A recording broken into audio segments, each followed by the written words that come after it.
ধানের শীষে vote vote দিন, দেশ গড়ার সুযোগ নিন।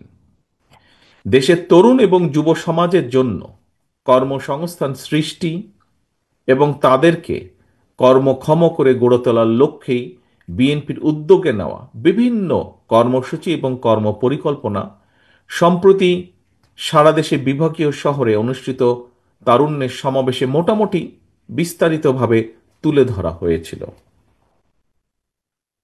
আপনারা একটু খেয়াল করলে দেখবেন সেই সব কর্মসূচি কিংবা কর্মপরিকল্পনার সঙ্গে আজকের যুব দিবসের স্লোগানটির প্রতিপাদ্য প্রতিফলিত হয়েছে। কিন্তু এতে সবার সামনে একটি বিষয় স্পষ্ট হয়ে উঠেছে: দেশের তরুণ এবং যুব সমাজকে প্রযুক্তিগত জ্ঞান সম্পন্ন দক্ষ যুবশক্তি হিসেবে গড়ে তোলার ক্ষেত্রে বিএনপির নেওয়া কর্মপরিকল্পনা বাস্তবসম্মত এবং সময় উপযোগী।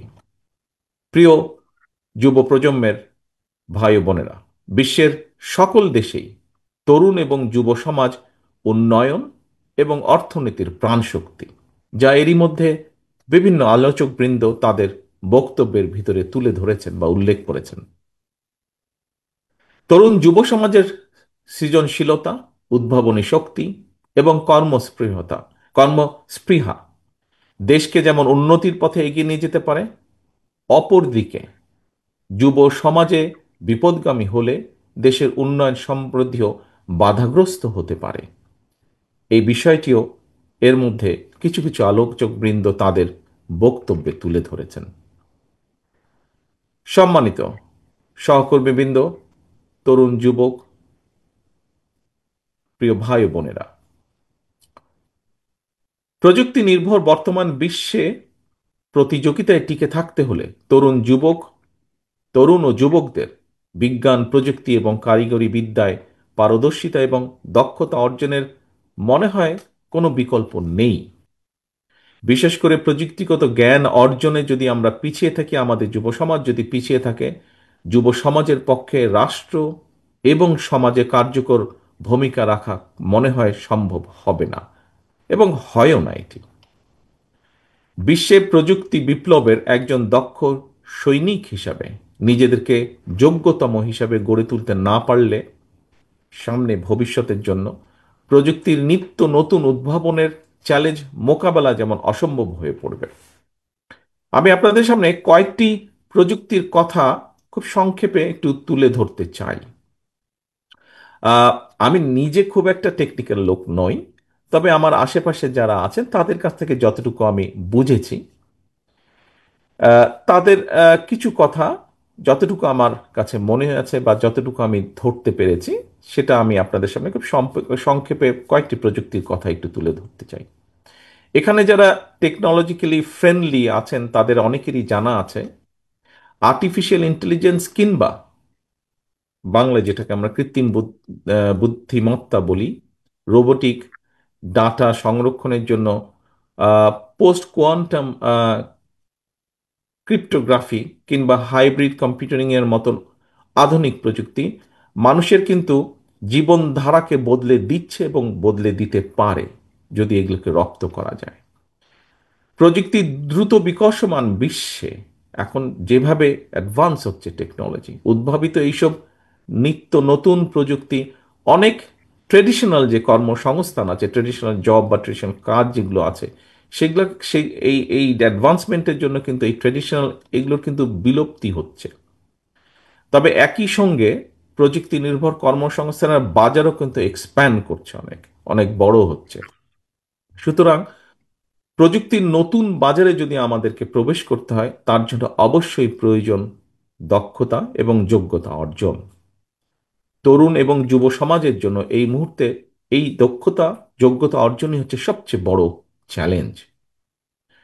প্রিয় তরুণ যুবক ভাই ও বোনেরা, আমরা মনে করি আজকে লোক গ্রহণ করেছিল এবং বাস্তবায়নও করেছিল। ইনশাল্লাহ আগামীতে বিএনপি জনগণের রায় চলমান বিশ্বের প্রযুক্তিগত চ্যালেঞ্জ মোকাবেলার জন্য প্রযুক্তি সুবিধা ব্যবহারের জন্য দেশের তরুণ যুবশক্তিকে সব ধরনের সহায়তা দেওয়ার লক্ষ্যে বিএনপি এরই ভিতর প্রয়োজনীয় উদ্যোগ এবং পরিকল্পনা গ্রহণ করছে, যা আমাদের এখানে আহ, তরুণ আলোচকবৃন্দের কথা থেকে বেরিয়ে এসছে। কিশোর, তরুণ, যুব প্রজন্মকে একাধিক ভাষা শেখার ব্যাপারেও আমাদের নির্দিষ্ট, যেটা এর আগে আমি বলেছি, নির্দিষ্ট আমাদের পরিকল্পনা রয়েছে। স্কুল কলেজের শিক্ষা কারিকুলামের বাইরে থাকা যে আমাদের তরুণ যুবশক্তিকে যুব সম্পদে পরিণত করার জন্য যে সরকারি উদ্যোগ, সেখানে আমরা বিদেশি ভাষা শিক্ষার কোর্স চালু করতে চাই। কোনো একটি প্রযুক্তিগত কিংবা কারিগরি বিষয়ে প্রশিক্ষণ একজন দক্ষ কর্মীর যদি একাধিক বিদেশি ভাষা জানা থাকে, তাহলে আমি দৃঢ়ভাবে এই দেশে বিভিন্নভাবে যেটা আমি দেখেছি, যে একজন কোনো একটা বিষয় স্কিল আছে তার, কিন্তু তার যদি দু একটা ভাষা বেশি জানা থাকে, তাহলে তাকে কাজের জন্য বসে থাকতে হয় না, কাজের জন্য দৌড়াতে হয় না, কাজই তাকে খুঁজে নিয়ে যায়।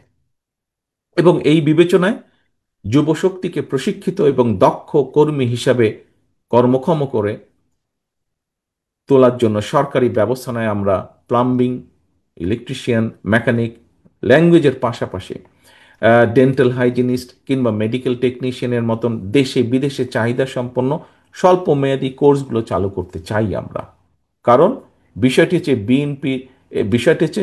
বিএনপির রাজনীতিই হচ্ছে আগামী দিনে কর্মসংস্থান ব্যবস্থা করা, বেকারদের জন্য বা কর্মক্ষম মানুষের জন্য কর্মসংস্থান ব্যবস্থা আমাদের রাজনীতির অন্যতম মূল লক্ষ্য বা উদ্দেশ্য। প্রিয় ভাই বোনেরা, আমার একটা বিশ্বাস, আমাদের দল, আপনাদের দল বিএনপির বিশ্বাস, প্রচলিত যে স্লোগান নির্ভর রাজনীতি, এটার দিন কিন্তু এখন ফুরিয়ে গিয়েছে, ফুরিয়ে এসেছে এটার দিন। জনগণ কিন্তু এখন প্রচলিত রাজনীতির একটি পরিবর্তন চাইছে। জনগণের আকাঙ্ক্ষা, জনগণের যে আকাঙ্ক্ষা নিয়ে সকল বক্তাই প্রায় কম বেশি কথা বলেছেন, এই আকাঙ্ক্ষা পূরণের জন্য প্রতিশ্রুতি নয়, বরং বিএনপি বিশ্বাস করে প্রতিশ্রুতির বাস্তবায়ন। এবং এই কারণেই কিন্তু বিএনপি প্রত্যেকটা সেক্টরে যেই পরিকল্পনাগুলো আপনাদের সামনে তুলে ধরলাম, এই পরিকল্পনাগুলো কিভাবে বাস্তবায়ন করা যায় সেটার জন্য আমাদের একটা প্ল্যানিং আমরা তৈরি করছি, বাস্তবায়ন কিভাবে আমরা করব। আজকের এই যুব সমাজের মাধ্যমে দেশের তরুণ যুবশক্তির কাছে আমার আবেদন, আপনারা বিএনপির জনমুখী গণমুখী কর্মপরিকল্পনাগুলো দেশের সকলের সামনে, জনগণের সামনে তুলে ধরুন। জনগণের রায় বিএনপি রাষ্ট্র পরিচালনার সুযোগ পেলে সামনের দিনে ইনশাল্লাহ আমরা এই পরিকল্পনাগুলি পর্যায়ক্রমে ইনশাল্লাহ বাস্তবায়ন করব। জনগণের জীবন মান উন্নয়নের সকল পরিকল্পনা যদি বাস্তবায়ন করতে হয়, বিএনপির প্রতি জনগণের স্বতঃস্ফূর্ত সমর্থন প্রয়োজন। বাংলাদেশে জনগণের শক্তি প্রতিষ্ঠা করার জন্য আগামী জাতীয় নির্বাচনে বিএনপির আপনাদের সহযোগিতা এবং সমর্থন প্রয়োজন। অন্তর্বর্তীকালীন সরকার এবং নির্বাচন কমিশন জানিয়েছে, ফ্যাসিবাদের ১.৫ দশক পর ফ্যাসিস্ট মুক্ত বাংলাদেশে আগামী ফেব্রুয়ারি মাসে ইনশাল্লাহ জাতীয় নির্বাচন অনুষ্ঠিত হবে।